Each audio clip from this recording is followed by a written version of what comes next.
Hi everyone, in today's video I will show you how to display your terminal history on Linux. So in order to do it, of course, we have to go to our terminal, so we will click on Show Apps and Terminal. And we can do it simply by typing in command history. So I will type it in, history.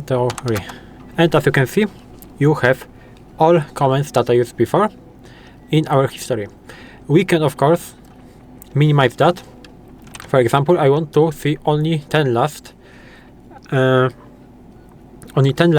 commands that I use, so I can do it like this. So history and 10. And as you can see, I have only 10 last commands that I used. Also, I can do something like this. If I want to, for example,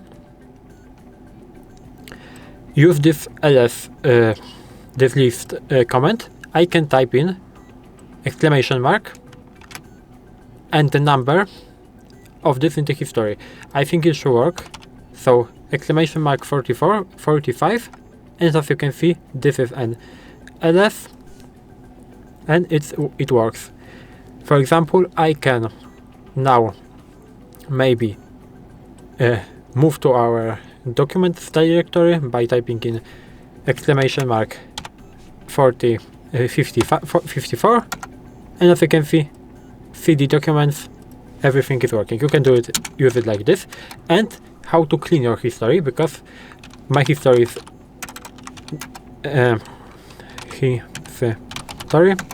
because my history is long, almost 70 elements. I can do it basically by typing in history -c. And now if I will list it again, history, as you can see, my history is only one element. So that's basically how you can use your your terminal history on Linux. If you found this video helpful, please leave a like, subscribe the channel, and I hope to see you in the next video.